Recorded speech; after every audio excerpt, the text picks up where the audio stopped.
Welcome to Literacy Talks, the podcast for literacy leaders and champions everywhere, brought to you by Reading Horizons. Literacy Talks is the place to discover new ideas, trends, insights, and practical strategies for helping all learners reach reading proficiency. Our hosts are Stacy Hurst, a professor at Southern Utah University and Chief Academic Advisor for Reading Horizons, Donnell Pons, a recognized expert and advocate in literacy, dyslexia, and special education, and Lindsay Kemeny, an elementary classroom teacher, author, and speaker. Now, let's talk literacy. Hello, and welcome to this episode of Literacy Talks. And as you know, we take turns choosing the topic. I'm really excited about this one today. It's a very special topic, and it's Lindsay's. So, Lindsay, I'm just going to let you introduce it. Thanks, Stacy. I'm excited too because we have a special guest here today. Our guest, Michael Atkinson, just graduated from high school. Was it this week, Michael? I graduate next week. I'll walk next week. Oh, next week. Okay. Next week, he graduates from high school. He has been diagnosed with dyslexia, and he is a dyslexia youth advocate here in our state of Utah. And that is how I first met Michael. My own son is a youth advocate too, and he loves Michael and he looks up to him so much. And I think every get together we have, he's like, is Michael going to be there? And then he makes a beeline straight for Michael and wants to talk to Michael. And I always feel bad, Michael, because he's by your side the whole time. But I am so impressed with you. And when I see all the things you're doing, and I have heard interviews with you before, and I'm just so impressed with the way you advocate for yourself and all the amazing things you've done. So I thought maybe you could start by telling us how and when you were first diagnosed with dyslexia. That's a good question. That's a great way to start. So I was diagnosed early on. I was diagnosed in first grade. I had an amazing mom. The way they diagnosed me is in first grade, you have reading moms come into the room and they'll read the kids' books. And so what happened is I was reading a book with a reading mom, and what they do is the reading mom would read the book to me, and then she'd turn the book around, and then I would read the book. And as we were reading the book, she figured out I was reciting things that were on the next page. So what was happening is she had read me the book. I had memorized the book because it's only a few hundred words long, and then there's pictures, so I can link the words with the pictures. And so I would just recite the book back to them. I had no clue how to read. I would just recite the book back. And so everyone realized, wait, we thought that I was ahead in reading. Now all of a sudden I'm really far behind. And then they start testing me, and it turns out I have no clue how to read. I can't read anything. And so my mom, who was awesome, we go through and she starts looking for, there's something wrong here. What can we do? And eventually I do get diagnosed with dyslexia. So that's how this whole rigmarole started. Do you remember your feelings around that when you found out, or did your mom explain what that was to you? I would assume I was like most kids. You don't really understand what dyslexia is. You kind of get there's a big adults in the room and they say oh, you're different. You struggle to learn, yada, yada, yada. And then you have to go to tutoring, or you have to go to a special session. You get pulled out of class. So you don't really understand what's happening. The only thing you really internalize is that there's some things that you can't do and you're in some way different. And that's all you know. Michael, I had an opportunity. So I'm going to go on to talk a little bit about you because you are exceptional. I've had opportunities to be with Michael at our local state capitol when we have to testify on various pieces of legislation regarding reading. And Michael, you show up in really important ways and do things that are really difficult for a lot of people who have dyslexia, and that is to speak publicly and to speak extemporaneously. You just on the moment have to say things. That can be very difficult for people who have dyslexia. And I do have to tell you that my husband, who has dyslexia and has attended with me, and he'll get up and do his part too, has said to me, wow, I'm so impressed at this young man, because I don't think I could have done that as a young person, come here and do that kind of a thing. So I just have to do a shout out to you. And then also to your mother, who is amazing. When Michael mentions I have this great mom, he really does have a great mom who has done a lot for folks in our own state of Utah. She was a founding member of Decoding Dyslexia and has done tremendous things. And she's the one my husband credits with helping him stand up and publicly say for the first time, I have dyslexia. So yes, your mom is amazing. Give a a round of applause to her. And so you can tell just in this little bit of you talking about yourself, you've had some really great people around you. And so when Lindsay asked you about, when did you get diagnosed, and you had that first grade experience, and then we asked you, what was that? What did that mean to you? And you kind of have these childhood memories. Kind of help us understand, Michael, as you got older, what that meant to you. Because as you say, when you're younger, maybe you don't quite realize. When did you really start to realize this would impact you in school? And how did you handle those kinds of things? So I think that I had a similar relationship to most people that I've talked to. You talk to most dyslexics and they can tend to have similar experiences. The first time that I figured it out, most of the time kids try to hide it. I think my favorite story from second grade is there was a cute girl sitting next to me and I still can't read, but I want to impress the cute girl. So I picked up the biggest book that I could find. And what I would do is when she would turn the page, I'd count to 20 and then I'd turn the page. But I wasn't reading because I couldn't read. So I just pretended like I could read, even though I could not read at all. And most kids have that experience where you just don't want to be different. You want to fit in. So they tend to hide it. As I got older, you start to realize that even though I'm different, that doesn't mean I have to act different.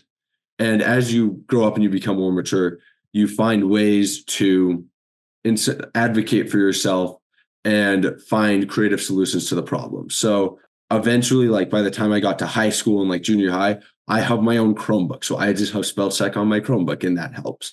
And then my teachers know that I'm dyslexic. And so if I need extra time on a test or an assignment, I just go talk to my teacher.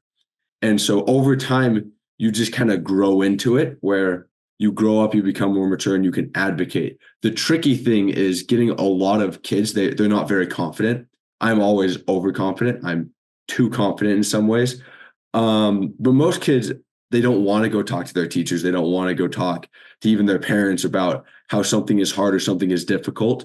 And the biggest thing for those kids is you have to find a way to gently push them towards advocating for themselves. Because at some point, if you're dyslexic, you still have to read. You still have to function as part of society. You still have to learn. Those assignments still have to get done. You still have to take those big, scary tests. So you have to get these young kids to have enough confidence in themselves to take the big leap and do the big things. Man, that is really powerful stuff and great insights to share. So thank you. I teach people who are going to be teachers. So I teach at a university level, and it makes me really want to ask you this question. I'm excited to hear what you have to say. What would you want your teachers to know about students with dyslexia? And I know what you just described, I feel certain that maybe your first and second grade teacher really didn't have an idea, right? So what do you want me to teach my students so they're ready for a student with dyslexia? I would say that the biggest thing is that students with dyslexia they're different, but they can still do the things that everybody else can do. So I've now started college classes, right? You start taking college classes. I've taken some of the more difficult high school classes. I've taken AP classes and things like that. I can do those things. I just sometimes have to do them differently. So the biggest thing to instill in teachers, because teachers are going to be are going to have the largest impact on kids with dyslexia and other learning disabilities, is to instill in those teachers that these kids are different. They might need extra time. They might need different accommodations.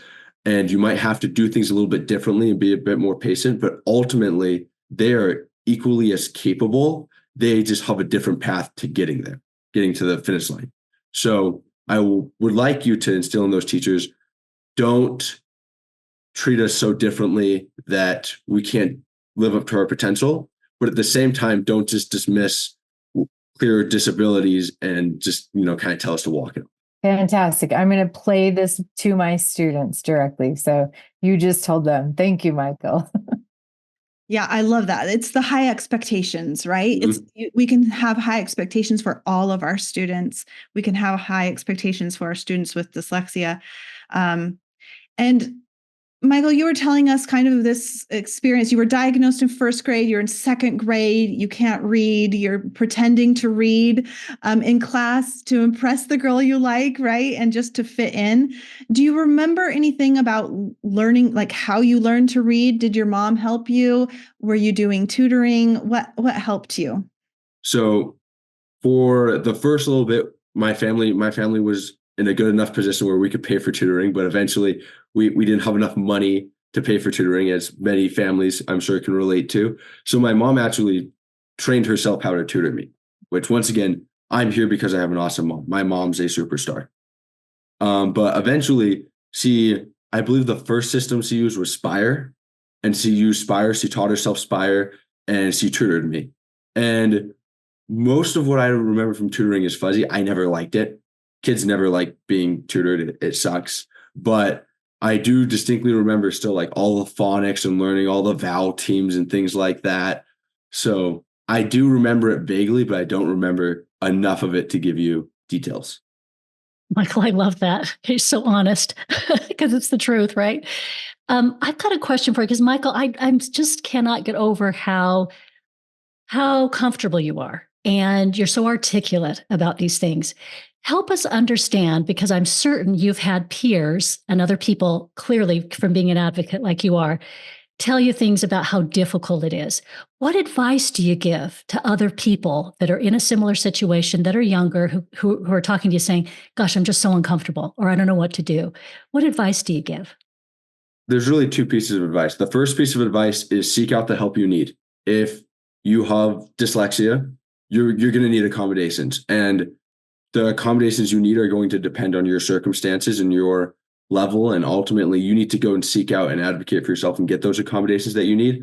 But also at some point, you have to just stand up and say, you know what, it's hard, but I got to work on this. If you want to go and succeed in academia or in any other area of your life, at some point, you just have to, lift yourself up by your bootstraps and do it yourself. So the thing that I would tell, my younger self or kids like me to do is you have to find the balance between getting the help you need and the help that you deserve. And at the same time, you have to kind of just grit your teeth and get through it, because you can learn and you can succeed and you are very capable, but you do at some point, it's going to come down to your ability to work and work hard.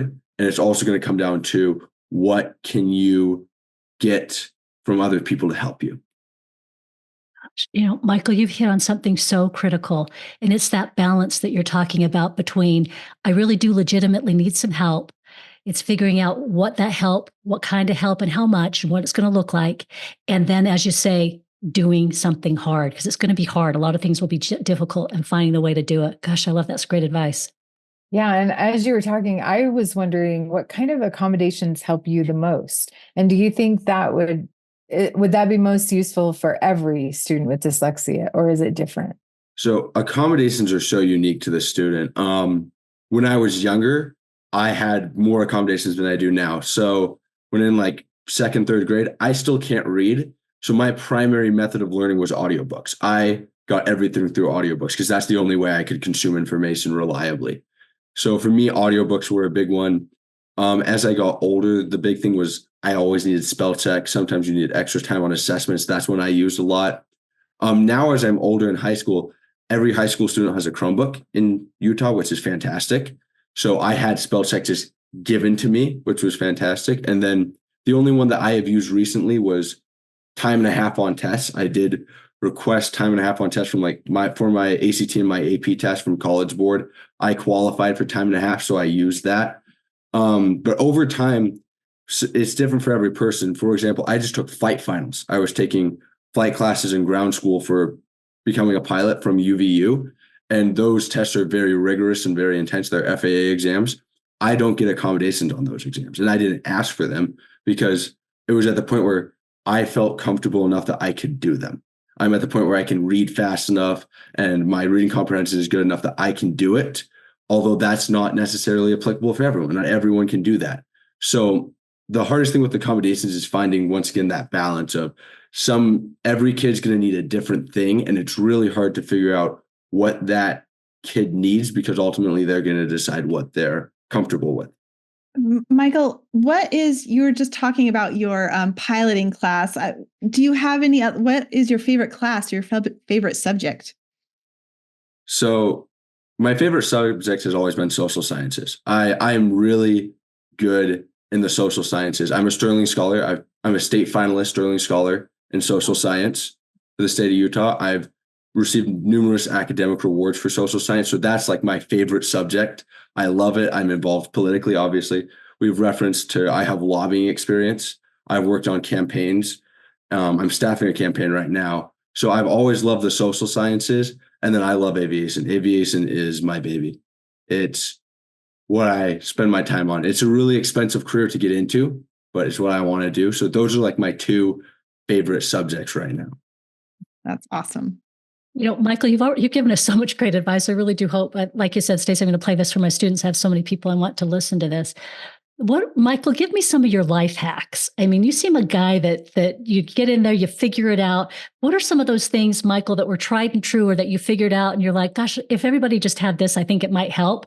Give us some of Michael's life hacks. I would say the number one is always listen to people and never be afraid to talk to people. Let's use the example of dyslexia. I've had multiple situations where me and a teacher disagree on something, or and I think everyone's been there. It's like, I disagree on a grade I got on an assignment. I think I deserved a better grade, or I'm having trouble communicating an idea to a teacher, or I need help with something and they're not understanding what I need. The best thing you can do in all those situations is go up, be respectful, talk to someone, and then listen to what they have to say, and then work out a compromise. Just being mature enough to go in and mediate a compromise is just such a big skill. And that applies to life in general, but especially for kids, where if you're in a position where you're going to need to advocate for yourself, ultimately, you need to be able to go up and just talk to someone, be polite about it. And that's always the best way to approach challenges, is just go up and talk to someone. Interested in diving deeper into today's episode and exploring more literacy topics? Join us in the Science of Reading Collective, where we host the Literacy Talks podcast chat. It's the perfect place to share insights, ask questions, and keep the conversation going. But that's just the beginning. When you join the Science of Reading Collective, you're stepping into a vibrant, dynamic community explicitly designed for literacy champions like you. Access decodable text, sound wall resources, and professional learning in our AI-enhanced community, all brought to you absolutely free. Find us at collective.readinghorizons.com. Join the Science of Reading Collective today and be part of a movement that's eradicating illiteracy. That's collective.readinghorizons.com. I'm wondering how you communicate about dyslexia among your peers, and when you started having conversations with your friends about your learning difference. So kids always knew that there was something different about me. Like, for example, in like second, third grade, I'm getting pulled out of class in order to have time for special education, right? And kids with 504s and IEPs often get similar accommodations where you're pulled out of class. So immediately kids know there's something different about you. At first, I tried to hide it. And then like in early elementary school years, I didn't want to talk about it. If I talked about it, kids would kind of make fun of me. So I did not talk about it at all. As I've gotten older, you kind of just get used to it. So now every single time, for example, like just recently I took like AP tests, and I'm walking to the room and my friends are all walking into like the room with everyone else to take the AP Gov test. And I'm like, I'm going to go enjoy my time and a half. And, and then you get more comfortable talking about it. So I didn't really articulate it to my peers. Like, I never stood up in class. It's like, I'm dyslexic. No, I've never done anything like that. But when people have asked, like, I just explain, it's like, oh, it's a learning disability. I read slower. My brain's a little bit different. I'm just wired a little bit differently. And so I need different accommodations to help adjust. Yeah. Have those conversations ever caused your friends to say, hey, you know what, I think I might be too, and maybe help them discover that? There's been a few times where I've talked with kids and they're like, oh, that kind of makes sense. That could be me. And then, yeah, I've had that happen a few times. Dyslexia is relatively common. It's not super common, but it's pretty common, and it varies in severity. But yeah, it's pretty common. I've also had the opportunity to talk with kids with other learning disabilities. You talk with kids with ADHD or autism, and they don't really know, what it's like to be introduced to someone else who has similar things going on. And so oftentimes you kind of make a little group of misfits and band together. So yeah, it's pretty common to find people that have their own struggles in life, and then you can relate to those struggles and help Yeah, them. and I think that would be so powerful for them too. And the reason I ask is because when I help my students understand what dyslexia is, and again, we're talking college students who are wanting to be teachers, I don't recall a year or a semester that I've done that one of my students hasn't come up to me and said, I think you're describing me, right? They just didn't know. So Yeah. I imagine you would be a great resource for your friends if they thought that they might have the same characteristics. It's very common for a kid just to be like, oh, it took me a little bit longer to learn to read, and they're not that severe. And they show up and they're like, oh, I always just hated English classes. I thought I was just, I sucked at English. And then they hear about this and they're like, oh, I think Donnell had a similar experience with her husband. Michael, what would you say has been the most challenging for you in school? As far as like subject spelling, my spelling sucks. I hate spelling more than anything. My reading caught up. I got to the point where I can read relatively quickly. I'm still not as fast as the normal person, but I can read pretty quick, and my reading comprehension is really good, and I'm very articulate. I can't spell. I think I took a spelling test and I spell on like a third grade level, like consistently. There's points where like Grammarly doesn't understand what I'm spelling wrong. So spelling is by far one of the greatest struggles for me personally. And those struggles vary from person to person. Every person has a different struggle. Do you have a favorite accommodation to help with the spelling? Do you just use whatever is in, Microsoft Office or? So you learn how to use spell check for you. One of the things that I've learned to do is sometimes I'll spell a word and it's a big word and I don't know how to spell it. So you just kind of start like swapping vowels out until spell check picks up what you're trying to spell. Another thing you can do is if you have access to Google, if you type it into Google with words around it in context, then that can help. If I'm trying to spell something like articulate, which is a really big word that I can't spell, if I type into Google how to be more articulate, then Google will typically pick it up because of the context. So you can plug it into Google sometimes. Other times you just have to use simpler words. I think one of the biggest things about being dyslexic is there have been several times where I'm taking an AP test and I'm writing an essay and it's like, I don't know how to spell that. And spell check isn't working right now. So I have to rephrase it, move things around, or simplify my language because I can't spell it. That's so relatable. I hear you talking, Michael. It's like, oh yeah, you're talking my language. I hear this stuff all the time. I have several folks in my household who have dyslexia too. And as I mentioned, my husband, and you've met my husband. This has just been such a great conversation. And I love, you've been so, refreshing about things and so candid and honest with your responses, which I so appreciate. You haven't, measured anything to make sure you're saying it just right. You're just speaking truth, right? And letting us know how it is. So again, I just really hope that there are people who are listening. If you have a loved one or someone that you're thinking of when you're hearing Michael talk and you're like, boy, I think this might be something for them, please share it with them, because that's the most helpful. And then, Michael, I'm thinking of you in my head. I'm thinking to myself, he's the politician pilot. This guy's going to be our new politician pilot. This is awesome. You can do both things. But tell us a little bit, Michael, about how important it was to have things that you felt like you were good at as well. How important was it? Because there's a balance there as well. Yes, the struggle to learn to read and to get better at this thing that's very difficult that you need, but also to balance that with having things that you enjoy and you're good at. I'll share a story. I have a good story of this one. In fifth grade, I had a teacher. He was a great teacher, Mr. Maurer. And we had a project where everybody got a U.S. president, and we researched that U.S. president. We wrote an essay about it and did a presentation. And this is fifth grade. So the essays are a page long, and then the presentations are 3 minutes max. Well, I write my essay and I fail my essay because I can't write and I can't spell well. So my president was Woodrow Wilson, and I had listened to a book on him and I had watched documentaries, and like that's where I got my information. But I failed my essay. But I got up to present and I presented for 20 minutes in fifth grade. And I just talked and talked and talked and talked. And it wasn't coherent. I'm sure it sounded like a fifth grader rambling about something he doesn't fully understand.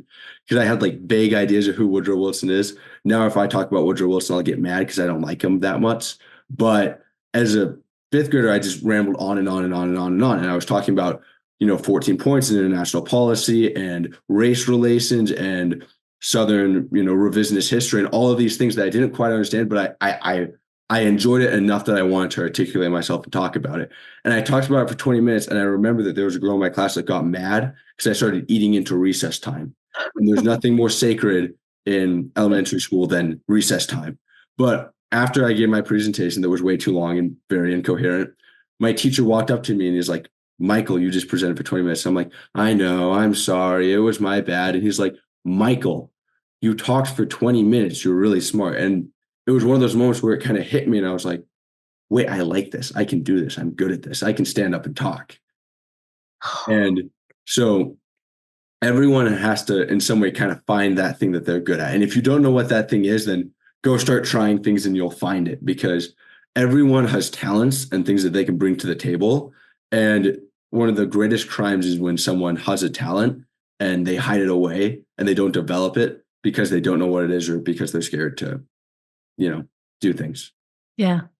God, Michael, I love that story, because the other thing is that an aspect of giving that report was challenging for you for obvious reasons, but another aspect of giving that report was well within your wheelhouse of where you're comfortable and what you do well, which is so interesting. I love that your teacher came up to you and instead of saying, yeah, you ate into recess, he recognized and said, gosh, Michael, you're so bright. That's awesome. We need teachers to be doing that. You made me think of my son who, Michael, I think a very similar thing, fourth grade, and it was World War II, and they were supposed to do a report. And of course, on the writing the report, I'm not going to he wrote it. You couldn't read a thing, right? Bless his heart, didn't get the points. But he spent all night. I thought he went to bed. I get up the next morning to get him up to go to school, and he is passed out on his floor, and he has built a replica of a World War II gun from paper and masking tape that stands on a tripod and actually had bullets that fed through it because he was so amazed and fascinated, and that was his ability. But again, how awesome that he could take that over to the school and be recognized for that thing that he did really well. So thank you so much. I love hearing that. Yeah. You know what I was thinking too, and I think this is characteristic of some other people I know that have dyslexia. You remembered enough about that president to probably realize the moment you changed your mind about him, right? Most of us, I remember fifth grade, we had to do state reports. Go ahead and ask me what state I did. I have no idea. I know we did a report. But that long-term memory too, once you get something in there, I think that's really, and you're thinking about it on another level, right? So that's really cool.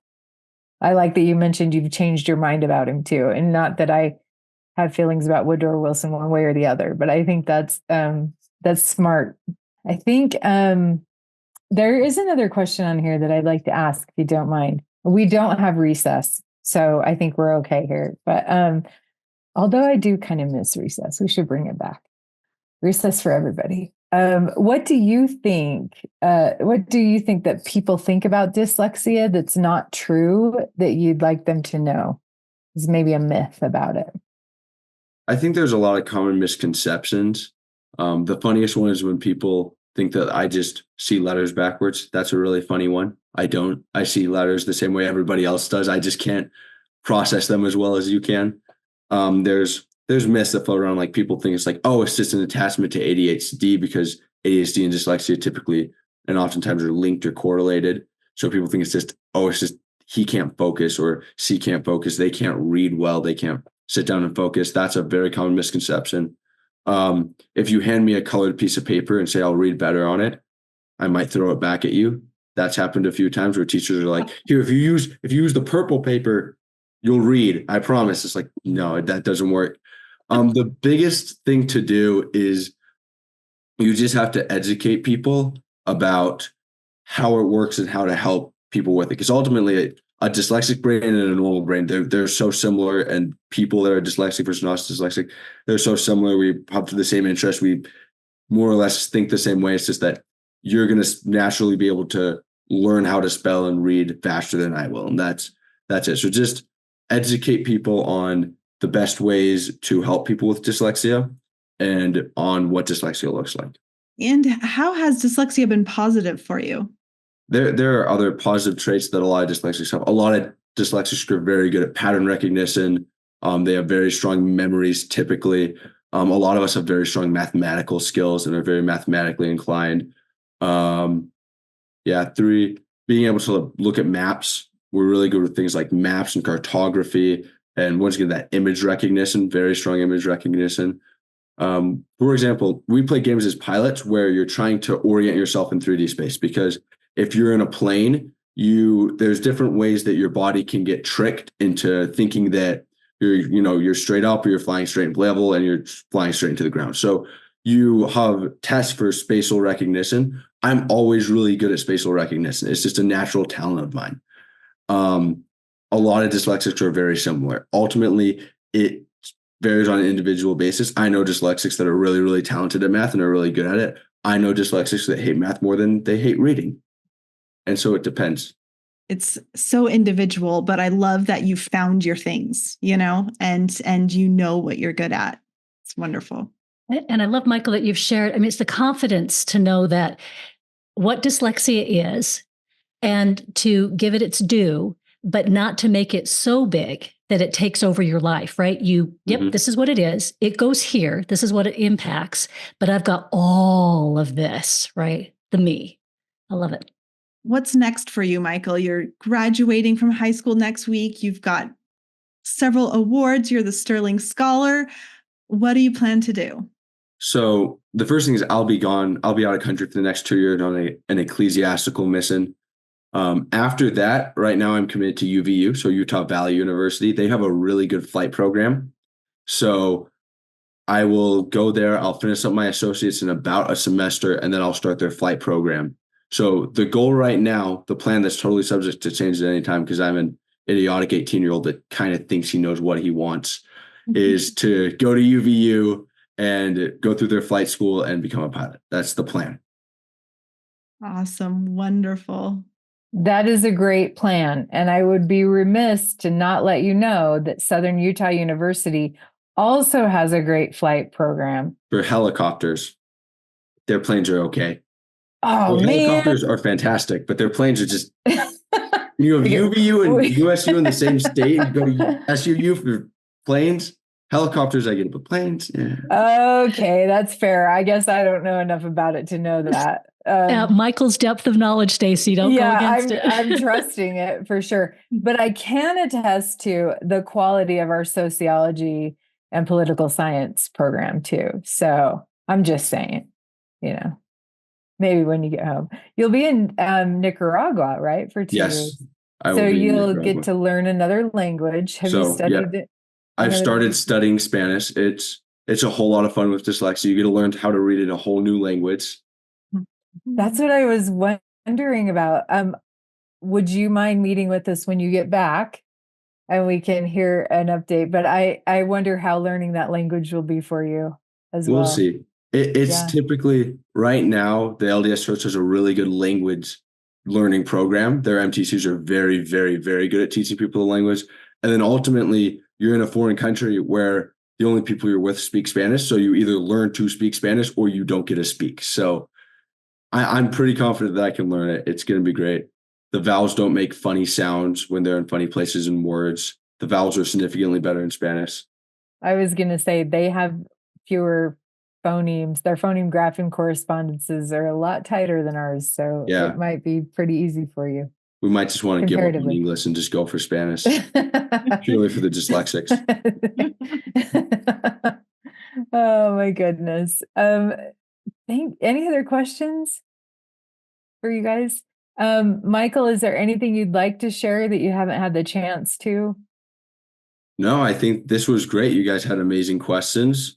Yeah, I would just like to end with just saying, whoever you show this to, teachers or students or parents, just know that ultimately, like that little kid that has dyslexia, just believe in them and help them to believe in themselves, and just push them and push them hard and make sure they work hard and ultimately help them to just achieve their dreams. Thank you. That is so powerful. And Lindsay, thank you for thinking to include Michael in this episode. Michael, something Lindsay didn't mention, in our podcast, we typically don't have guests. You are technically the fourth, the fourth. And we've been doing this for a couple of years now. So you're in the top 5. Yeah, top 5. Thank you so much, Michael. And to our listeners, thank you so much for joining us for this very special episode of Literacy Talks. We hope you'll join us for the next one too. Thanks for joining us today. Literacy Talks comes to you from Reading Horizons, where reading momentum begins. Visit readinghorizons.com/literacy talks to access episodes and resources to support your journey in the science of reading.